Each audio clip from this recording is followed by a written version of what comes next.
Thank you very, very much, and I say that as sincere as I can, not only for me, but for everybody who is on the ballot in Columbia County and across, or statewide, you're obviously on the ballot in Columbia County, but thank you so much for your hard work and support. Thank you to Skeet for all the great work that you do in the Columbia County Republican Party.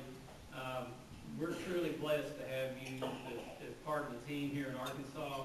And what a great crowd you've got tonight, even on a stormy night. And I think with all the tickets sold, there's even a few seats that would have been full had it not been so stormy out. But again, just sincerely say thank you for all that you've done for me and for every other Republican that ran in the last election.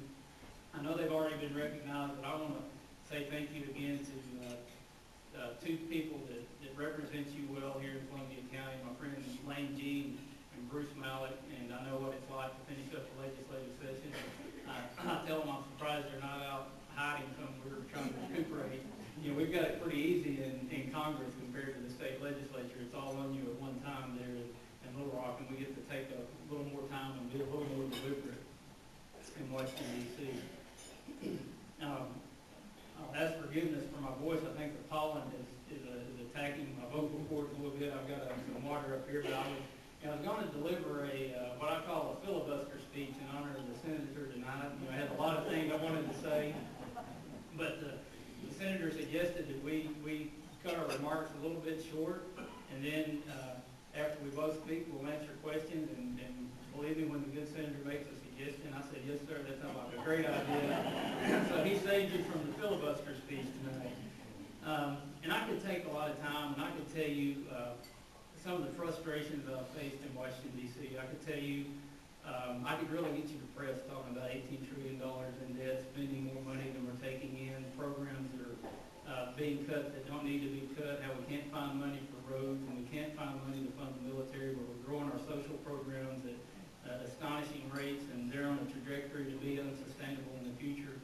And that's what I've lived on the budget committee since I've been in Washington, D.C. But a couple of questions that I get asked a lot are, number one, is there any hope? And what's it been like being in Washington, D.C.? And I just want to take a few minutes to let you know that there is hope. And we're going to get this turned around. And this is the greatest country on earth. We've faced tough times before. And we're going to solve these problems. And there's going to be a brighter future. It's going to take time, but we have to be patient. And we have to continue working hard. And how do I know there's hope? The first reason I know there's hope, and I want to say thank you to Russell for the beautiful music that was playing. You know, I was visiting over here, and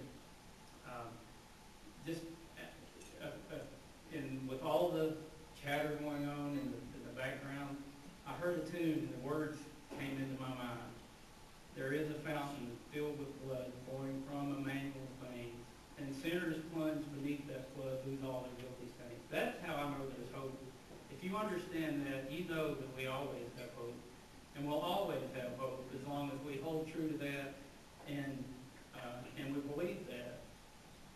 But there's also some things, some personal experiences I've had in Washington, D.C. since being elected to Congress that I just want to share with you and let you know how I know that there's hope for this country. And these are things that I weren't expecting to happen. They just kind of happened. The first one was when I went up for orientation. The speaker had a banquet, and he had it in Statuary Hall. And Statuary Hall is where the House of Representatives met before they got too large and had to build a new chamber. But during that banquet, the House historian told about some of the history that happened in that chamber. And he started pointing out where Daniel Webster sat, where Henry Clay sat.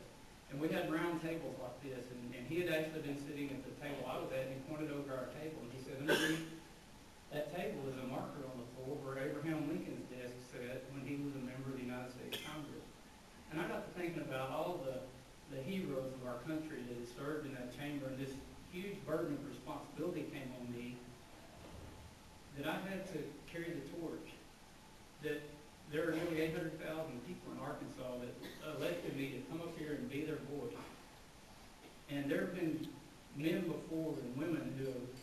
taken that charge and they've faced the challenges of this country and they've solved the problems that we've had. And I know that together we can get our country back on the right track.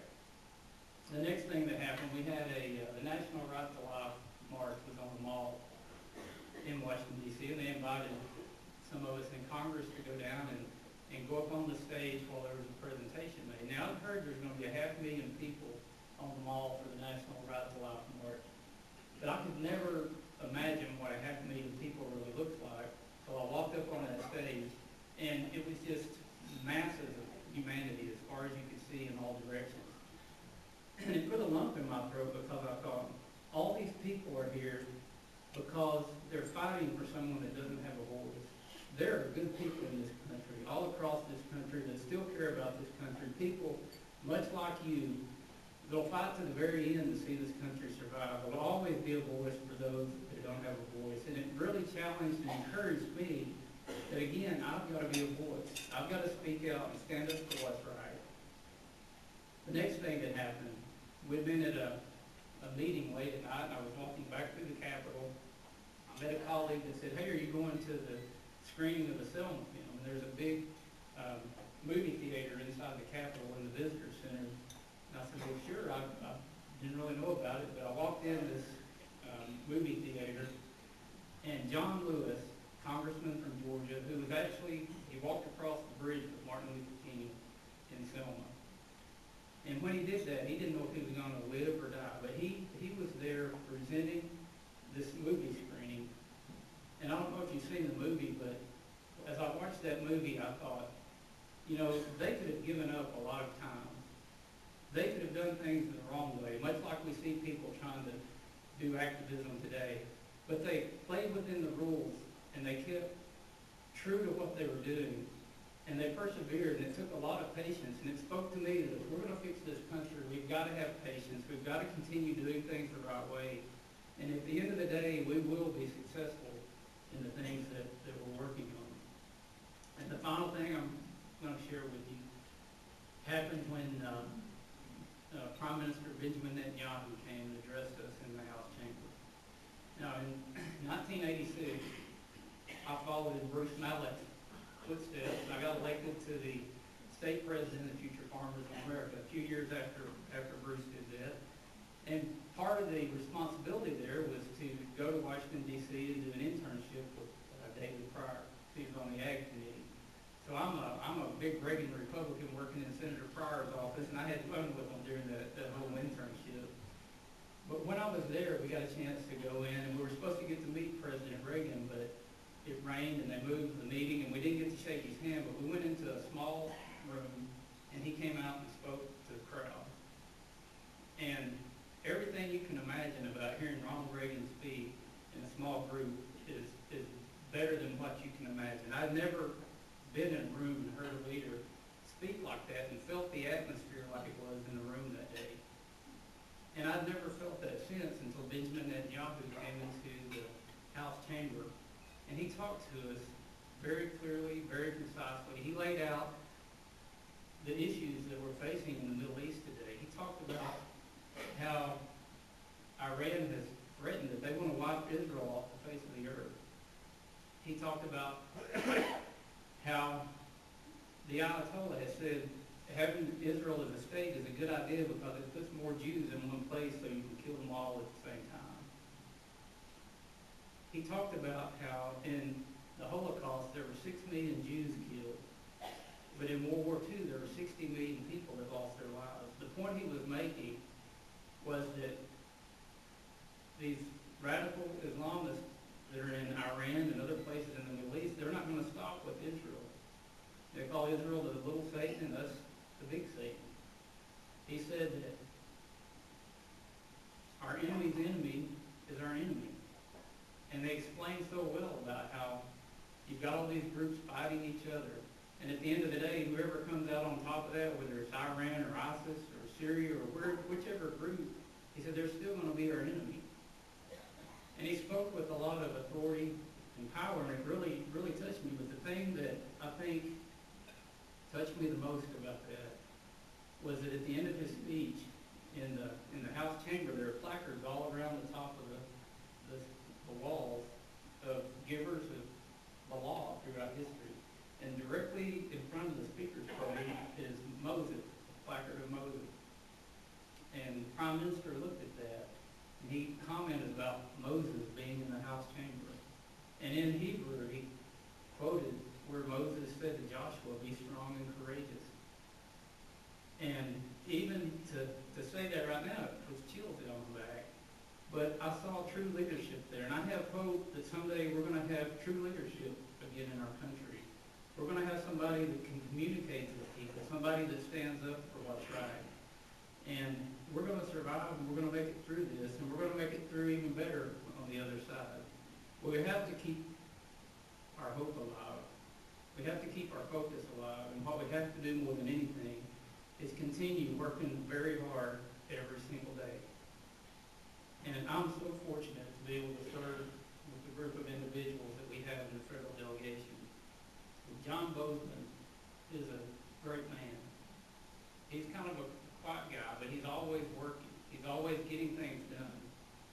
And we are so fortunate to have him as our senior senator here in Arkansas.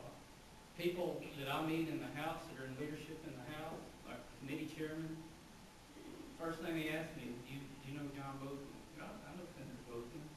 Well, we were elected together. We served together. He's a great guy. And I've never heard one bad word about Senator Bozeman the whole time I've been in Washington, D.C. So I've probably gone over my time limit, but I want to turn the podium over to our distinguished senator. Y'all please give a round of applause to Senator John Bozeman.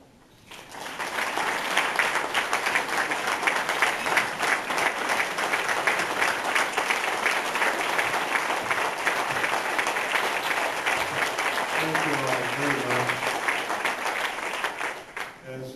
As Bruce was saying, it's kind of the story of my life. All of my friends are running the House now, and again, as I talk to my buddies, Bruce is doing not a good job. He's doing a tremendous job and representing you so very, very well. I also want to thank our state legislators. You all did an excellent job this session. You had a lot of difficult issues, and you really represented us well. So thank you very, very much.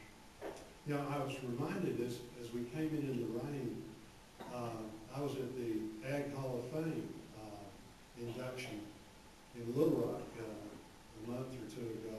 Maybe some of you all were there. But it was a snowy day, like today's a rainy day. One of the inductees was so excited about getting inducted, and he just went on and on about how wonderful it is, during his acceptance speech. And finally just said, this is just like the pearly grapes. He said that the things on the table said, everything is so beautiful. He said, I feel like I'm in heaven. And then he pointed to a couple empty chairs at a table, and he said, this is a lot like heaven. I'm sure there'll be a few empty chairs up there also. Somebody mentioned earlier, Bruce and Doyle, about the passing of John Paul Hammerschmidt. And he truly was a special person. And I know many of you got to know him. Some of you, he was a little bit before your time. But he truly was somebody that we can look up to. Bruce was talking about, do we have hope? Yeah, we've got hope. Because again, we've got people like him that have served. We've got other people, not necessarily serving in Congress, but other people being called to do whatever we do that are stepping in the gap. I had the opportunity to go and visit with him when I was deciding whether or not to run for Congress. And I said, tell me about the job and this and that. And he really talked about a couple of things. First of all, he said that the great joy in serving in Congress was that you're able to help people. He said, using the power of the office for good. And we talk a lot about, the things that we can't get done, some of the things we can get done. But I'll tell you what, having somebody that's literally on their deathbed and somebody not being able to make up a decision as to whether or not they're disabled as they're about to lose their home, being able to step in, using the power of the office to get somebody, a human being, to actually take a look at that, that's a big deal. Now, it's not a great deal nationally, but for that family, it's a big, big deal. And so, we've worked hard to do that. I know Bruce works hard to do that, the rest of the delegation. And so nobody did a better job of taking care of people, taking care of his district, taking care of Arkansas than John Paul Hammerschmidt. The other thing that he said as I was leaving, he said, John, always remember that the backbone of the party is the Republican women. And I used to, say that all the time. I still say it all the time. As I was riding home from an event, my wife punched me. I've got a wife and 3 daughters. They're all off my payroll. That's a good thing. She punched me and she said, they're not only the backbone, they're the brains. I want to thank all of you all so much for lots of different things. I tell you, without your help and just a lot of hard work, I wouldn't have been able to win my Senate election. Nobody worked any harder, and I really do appreciate it. I'm a little bit, a year or so ago, and I also want to thank you for your prayers. For a year or so ago, I was really pretty sick. I was a guy that had just had a physical a few months before. Great, everything checked out. I lay down and I start getting kind of an odd pain in my side. One of those things that just, it was not an intense pain. I felt like a cramp. Got up and walked around and things, but really felt like deep down there was something wrong. So after a while, that deep down there's something wrong, told my wife, we need to go to the hospital. And so she takes me to our local community hospital in Rogers, dumps me out at the door. I walk in, and I'm an optometrist by training, an eye doctor. In fact, I tell people in Washington, I'd much rather be introduced that way. That's a respected profession. I think optometrist is like 18% now, which is really a great improvement. We were at 9%, so we're up to 18%. That's friends and family and staff. But anyway, I went in and I used to take care of all the, these nurses and things. So I was sitting down yakking it up with them and stuff and kind of making small talk. And finally they said, well, what are you doing here? I said, well, I've got this pain in my side. And they, looked at my heart. It was perfect. And they said, well, we need to do a test. You've probably got a blood clot. And so I tell people, you've got troubles when your nurses come back in after they do the test with tears in their eyes. And so I was pretty sick. But I was still, I didn't know what was going on, so I was yucking it up and stuff. And the doctor said, John, go over there and sit down and be still. So I'm still kind of goofing around. Finally said, John, go over and sit down, be still. 50% of the people that have what you have don't ever make it to the hospital. And 60% of the people that go to surgery never make it off the table. So I'm sitting there, trying to use my mathematic ability to figure out my odds. But I'll tell you, and the reason I tell this story, I do 2 or 3 reasons. First of all, thank you all the tremendous prayers all over the state. I'm blessed. I'm well. I'm great. In fact, it's sad when people tell you that you look better than before you got sick. That's the situation that I'm in.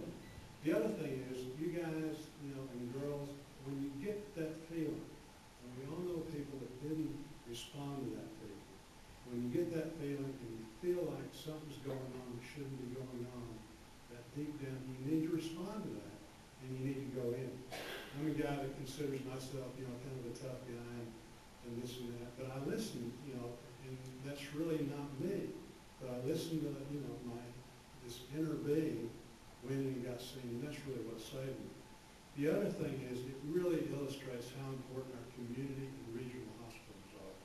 I went to the local hospital. If I'd had to travel, a long, long way, then I probably would have made it, okay? I got great care, again, at the local community hospital in Rogers. And so it illustrates how important, with all this stuff going on, a major concern is making sure that we protect our community hospitals.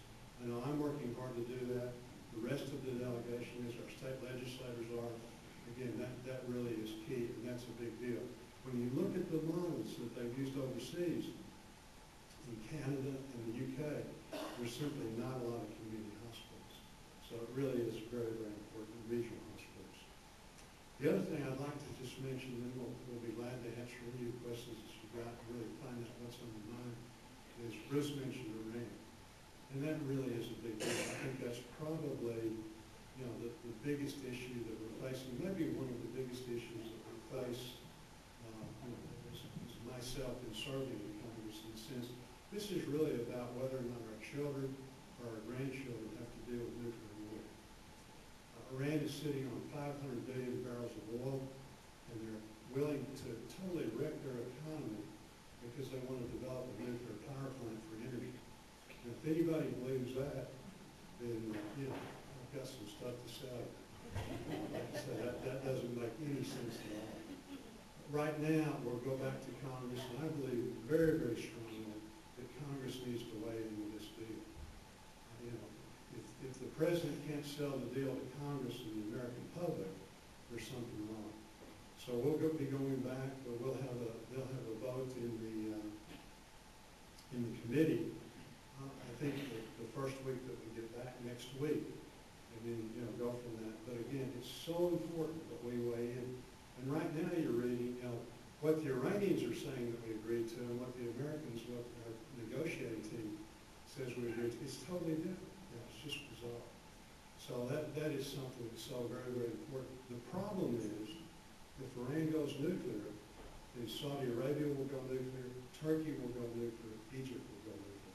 I didn't realize that Saudi Arabia actually paid for 60% of the financing for Pakistan going nuclear. And so they can call in an old debt pretty quickly and go nuclear almost overnight. Nuclear proliferation in the Middle East would not make any of us any safer. As to, the path forward, we were able to pass a budget last week. The House and the Senate will go to conference, and we will pass a budget. That's the first time it's been done in six or 7 years. You can be very, very proud of that.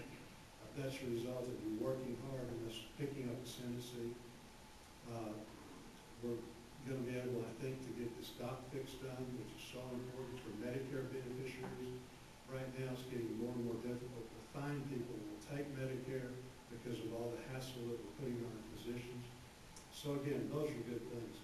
The other thing I'll close with, I had the opportunity a few years ago when they were bombing Fallujah to be on the aircraft carrier, the John F. Kennedy. The average age, I got to spend a lot of time with the captain. They were, imagine all of these planes were going off and landing, flying off at full speed, landing at full speed, because they weren't able to have the power that they needed. All the roar of the engines, it was remarkable. The average age of that crew was 19 and a half years old. And they were doing a tremendous job.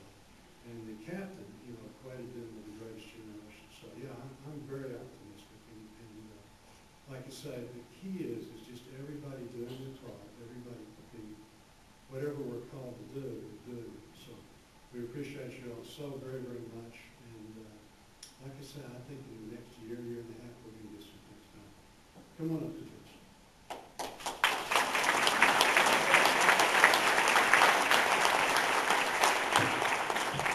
Okay, now we're available for any easy questions that you've got. I've got a wife and 3 daughters. They're all off my family, as I said. So those are the kind of questions that we like. So. Yes, sir. Senator, we have, according to the news, we have 4 of our citizens in prison in Iran. One, I believe, is a preacher, one is a Marine. I don't know what the other 2 are in there for. To your knowledge, has there been any pressure put on Iran to release these Americans? There's been a lot of pressure in the sense of the Foreign Relations Committee, people, such as ourselves, signing letters, to try and, as far as, was this part of the negotiation, with Iran? I don't know. Certainly it should have been. And, we were able to not negotiate that. We're able to negotiate things like the bird dog deal, which was a total, whatever.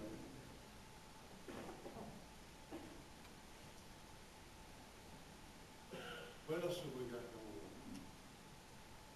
Senator, I was going to ask you, I know, thinking back, you mentioned Reagan a little bit earlier. Going back when we had the 1981-82 recession, Ronald Reagan and Tip O'Neill cut the tax brackets by 25% across the board. They called it trickle down, but it went to everybody.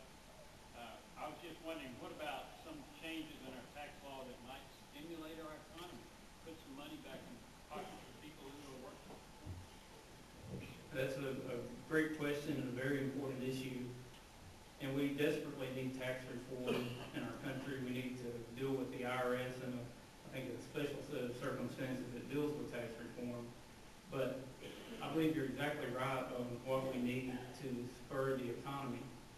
And President Reagan's chief economist was a guy named Art Laffer, who has the famous Laffer curve. And the Laffer curve says the more you tax something, the less you get of it. If you want to have less alcohol and cigarettes, you tax it more and you sell less of it. That applies to if you tax income, you get less labor. Now, I asked Art in the hall of the Capitol the other day, I said, Art, I've been thinking about your Laffer curve, and I said, does that apply globally to the GDP? Because everything presented in Congress now is on a percentage of the GDP, and we're taxing our GDP at 18%. So I said, as the rate that we tax the GDP increases, I said, does that mean we get less GDP? He said, absolutely. That's the whole theory of the Laffer curve, that it's aggregate, and the reason I say that is we're at a point where we can't tax our way out of this problem. We have to have the economy growing, more people paying taxes, and more revenue coming in from the growth side. And if we try to tax our way out of it, we'll just destroy the economy in the process.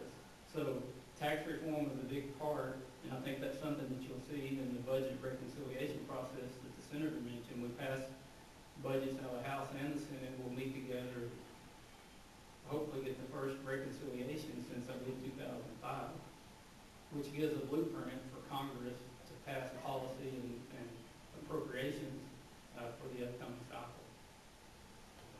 No, I agree totally. And, you know, when you look at the industrialized world, the United States is the highest taxed country in the world. So as we're trying to create jobs, and again, that's the name of the game, trying to get our products overseas, being tired of the container ships coming over here full to the brim and then sending them back over there empty, that's not a good situation. And so again, how do you compete when you do have the highest tax rates? So what we'd like to do is take and get rid of some loopholes, broaden the base, and then lower the rate, okay?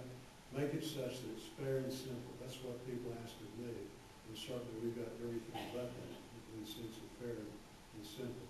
We've got winners and losers, and it's unbelievably complex. The problem that you run into, though, is that as you get into these things, this is something you need Democrats, you need Republicans, you need the House and the Senate working together on. And probably most important, you need the President. Tax reform is a huge deal. Right now, and there are people, don't misunderstand, there's people working on this right now, and we've got some really, really good minds that, they're doing a great job. French Hill is going to be one of those from Louisville. He's jumped right in with his background. He is outstanding. But the problem is, like I say, without presidential leadership, his ability to veto and things like that, it's tough.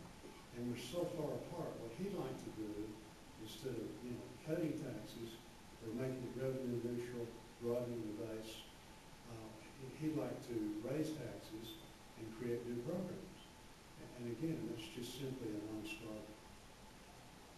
I could add one more thing to that. We have record tax revenues in the federal government right now, over $3 trillion per year. We set a new record last year. The problem's on the spending side. We're spending $3.5 trillion a year. The president's budget proposed that we spend $4 trillion per year. By 2025, on the current projection, interest on the debt will be the single largest expenditure of the federal government at $1 trillion per year. Think about that. 1/3 of every federal tax dollar will go to pay interest on the debt if we don't change the course that we're on right now. Just one other thing about the interest in that. It really is amazing. For every, right now we're paying a lot of money as far as interest, but the interest rate itself, and you bankers understand this better than anybody, but anybody that's in business does, the interest rate itself is just almost nothing. It's historically low. The average rate of servicing the debt is 5-6%. For every 1% increase, it's $1.7 trillion over 10 years. And so, when you start doing the math on these things, it doesn't take a rocket scientist to figure out that, as Bruce said, you just simply get in a situation where you can't service the debt. And these things are like gravity. Interest rates are not going to stay like they are now forever. Any of us with EAs, soon go up and down, but they'll tick back up, that 4 or 5% level. And so again, we simply have to get the spending under control. And I think both of us would agree that the way you do that is with a balanced budgeting, ultimately, just like Arkansas has and so many of the other states, most of the states, almost all of them. That's the way you actually start. Two things, do you think we'll ever repeal the debt tax? And also, can you speak just a little bit on EPA regulations? On the debt tax, I certainly hope we can repeal the debt tax. And Scott, you know full well, being in the timber business, what that means when, say, a forest that's been managed properly for years is passed down to heirs, and the only way they can maintain ownership in that is to go in and totally destroy all the forest management, maybe clear cut the whole tract just to be able to pay the taxes on it. It ends up causing forest defragmentation. We see it in farmland, and it's really I think probably the most regressive tax law that there is on this debt tax. So it's something I think if we get into a scenario where we're getting tax reform, it would certainly be one that's on the table that has a lot of support, at least on our side, to get rid of that. And on the EPA, how much time have you got? From water to the U.S. to the carbon emissions to all of the regulations that are being just piled on the private sector, it's really, I think, the classic example of cutting off your nose to spite your face. I mean, the very lifeblood that funds our country, the private sector, is being strangled by these rules and regulations, and it's not just EPA, but we know what the proposed waters of the U.S. rule will do to the 4th District, especially with timber and agriculture. The thing that really concerns me right now are the carbon emissions and the effect that that's going to have on our power generation right here in the 4th District. The White Bluff plant, I think, could potentially close if those rules are carried out, which some studies show it could raise electric rates as much as 20 to 40%, which is terrible for somebody trying to keep the lights on and run the air conditioner in their home. But it also sends a message to businesses who want to open a new business in Arkansas that's dependent upon energy, that we're not really open for business. Our energy rates are not competitive, and that makes a huge difference when you're building a manufacturing facility. So it'll be a double whammy on us here in Arkansas with some of these carbon emission rules if they're carried out. Well, as far as the debt tax, certainly I'm very much opposed to that. I've had legislation they're trying to get rid of it. John Thune, Senator from South Dakota, has a bill right now to get rid of it. Again, it's difficult because the president's budget, what he wanted to do is go ahead and do capital gains, when you inherit it, to go back, if your dad had the property, to go ahead and make you pay the capital gains then, and then the effective rate just shot through the roof. So we're just so far apart on those things. And then, again, he was going to use those dollars to start some new programs. But there are good people working on this. Again, we need leadership. We need a Republican president to get that done. But there is a lot of spending to get done. In regard to the EPA, they're simply out of control. The waters of the U.S., the Clean Air Act, and all of that, they're simply doing things that they don't have the authority to do. And you say, well, John, why don't you stop it? And so, we simply, right now, I'm on the Environment and Public Works Committee. Jim Inhofe is the leader of that. Nobody is a greater attack dog than he is in this stuff. But it's difficult because we will actually have some votes on these things. Again, with the veto, it's gonna make it difficult. But I think we actually gonna have a chance to push some of that stuff back. As Bruce said, you know, we're talking about raising utilities in Arkansas 30–40%. What does that do to single moms? What does that do to people on fixed incomes? What does it do to jobs? And the name of the game is jobs, jobs, jobs. Government doesn't create jobs, but it can sure get us in a situation where it makes it difficult for the job creators to create. And, you know, if you're a business that utilizes a lot of electricity and things like that, how do you compete overseas, you know, with things in the sense of driving up your energy costs? And the sad thing is that's something that we're blessed with so abundantly. We need to be taking advantage of that. That's really the silver lining that we have to get the economy moving. And, you know, we talk about a path forward.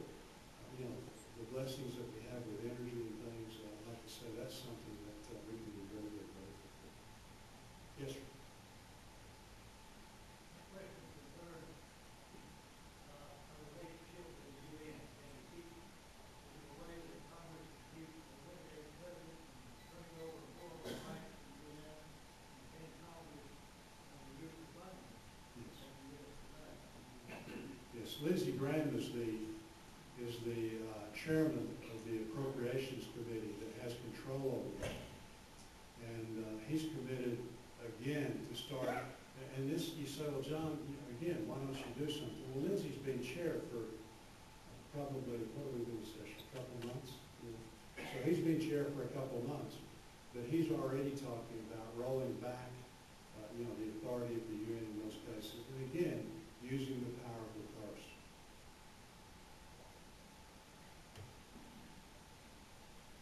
You mentioned earlier about congressional approval ratings. Is that something you all discuss up there? Because from where I sit, it seems like there's so much bickering and not a lot gets done. Do you all discuss that and how important it is to regain the public's trust and confidence? Well, again, I think it's so important. That's one of the huge problems that we have, not only with Congress, just with government and institutions in general. I'm actually the chairman of a subcommittee that has control now of the IRS. And that's an institution that again, nobody has any faith in because of their actions in the past. The reason being is stuff like, you know, right now, the IRS is so inept that we pay $1 billion to prisoners sitting in federal prisons, you know, filling out bogus tax returns that could be eliminated if the IRS talked to the federal prison system. 25% of the earned income tax credit is fraud. So those, again, you know, it's difficult to have confidence in institutions. As far as working together, there really is. I mentioned that we passed a budget. That was not a partisan issue at all, since there was no help from Democrats in that regard. Keystone Pipeline, though, we were able to pass. It got vetoed. This dock fix was overwhelmingly in the House, Democrats and Republicans working together. The highway transportation bill, Barbara Boxer and Jim Inhofe were able to do that on the last Congress. Got a 2-year extension. We want a 5- or 6-year extension now, which again is a great thing for the economy. Barbara Boxer and Jim Inhofe have nothing in common except for the fact that they believe very strongly that the government needs to be involved in infrastructure. So those are the things that we can build on, and there really are pockets of you know, people working together, trying to find common ground to solve some of the real problems that we've got. Well, I was just going to add to that a little bit. There are bipartisan bills that get passed in Congress. The Keystone Pipeline is a great example. Sometimes it's not just by getting the support in the chamber you're in, but getting the support of the other chamber. We passed a human trafficking law in the House that I think it had close to 400 votes for it. And so obviously great bipartisan support, but y'all been unable to bring it up even for debate in the Senate yet because of the cloture rule and some minor, I call them minor issues that are being brought up about this bill. And you look at it, this is a bill that country illegally and sold into a sex trafficking market. I mean, who cannot support that? But I think for Congress to give us approval ratings better, we have to start functioning as Congress. We have to start doing the job that's outlined in the Constitution, and that's having open debates and not letting things get stalled on procedural rules, but getting them out, discussing them, and going to conference and coming up with solutions and putting those on the president's desk. I think if Americans could see that we were passing bills like the Keystone Pipeline and putting them on the president's desk, I think Congress's approval rating would be higher. I've always thought you control the things and work on the things that you can. If you work on the things you can control and don't get too concerned about the rest of it. I can't control what they did in the Senate, but I can work hard to make sure we get the bills out of the House. Neither one of us can control what the president's going to do when we put the bill on his desk. But our job as members of Congress is to pass laws and put them on the president's desk. And I think that's what the American people are hungry for, is to see Congress regaining our authority and the separation of powers and doing our job. Sir, I do agree, but those are perfect examples of a common guy like me who watches the news cycles and see, what appears to be dysfunction, and there's no end to it. I mean, the question is there anyone working to try and regain that public trust so we can say our Congress makes a difference for citizens? No, again, I would agree with Bruce in the sense of the way that you do that is you start functioning. What you want, what I want desperately is a government that works. Something that you can be proud that when you send $1 to Washington, that dollar is being spent wisely. It's not being wasted.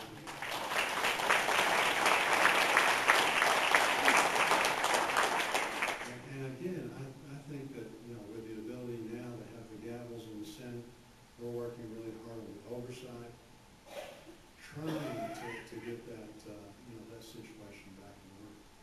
Let me talk to you about the trafficking bill real quick, because that is an important issue. It's something that we're going to be able to get past.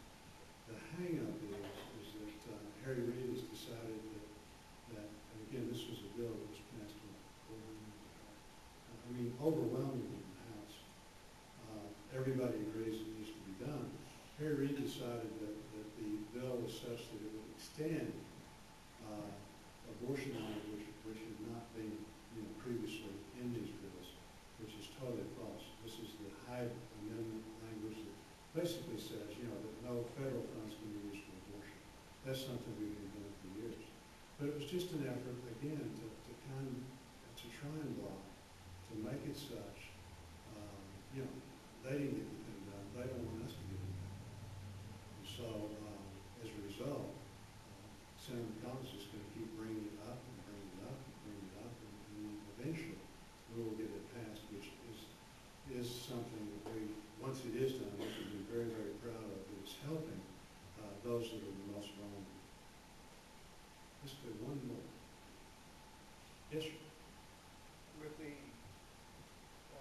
negotiations with Iran, and ISIS taking a major part of the international headlines, there's another issue out there, Russia. Their invasion of the Crimea, the Ukraine. Realistically, is there anything we can do about Putin? Well, we can put, again, we can put additional sanctions on him and make it such that, his behavior is not rewarded.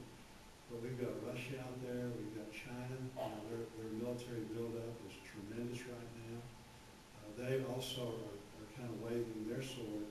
A real concern with the Asian allies is the fact that, we're seeing in the Middle East that we're not supportive of our allies and showing a lot of flakiness. And as a result, there's real concern that countries like Japan, Taiwan, South Korea will go nuclear to protect themselves because they don't know that, if they can count on us as far as a nuclear umbrella. And so, again, nuclear proliferation in Asia would not be something, again, that would make us any safer. But you're right about the Russians. It's something that the Ukraine, Georgia are really concerned about the Baltic states, the areas that really do speak, a lot of Russian and have a lot of Russian inhabitants. So I think you're absolutely right with sanctions. I think that's the answer with Iran. Certainly you leave everything on the table, but Iran is at the table now talking because of sanctions, and Russia is very heavily dependent on the oil profits right now. With oil so low, with oil per barrel being so low, I don't know what they need. Probably over $100 a barrel, to break even. And so they're hurting. So this is a good opportunity to just show them that the aggression that they're putting out stuff certainly won't be rewarded. And just to add to that, I think a lot of our problems internationally are caused by problems here at home, and it goes back to the budgeting process. Very few Americans will disagree that the number one purpose of the federal government is to protect us, and we're seeing a situation right now because of budget constraints where we could potentially have the smallest Navy since World War I, the smallest Army since pre-World War II, and the smallest Air Force ever. The military budget has continued to be squeezed and squeezed over on the discretionary side of the spending. On the mandatory side of the spending with the social programs, with interest on the debt, it just continues to grow and grow and grow. We need $12 to $15 billion per year to make our highway trust fund sustainable. That's a lot of money. We're paying $280 billion a year for interest on the debt right now. Some of these social programs are growing at nearly $100 billion per year. That's affecting us here at home. It's affecting our ability to show strength globally, and it's affecting our policy on foreign affairs, and it's allowing people like Putin to see a weakness and expand and move into those areas and just push the limits as far as he can push the limits. So I think it's another example of how we've got to get our house in order at home so that we can be stronger abroad. Thank you all so much. Again, we talked about some positive, we talked about some negatives, but I'll tell you, we're the freest country that the world has ever known. We can be so grateful. We're the safe haven. We're not building walls to keep people in. We're building, and we need to do a better job of keeping some out that aren't supposed to be here.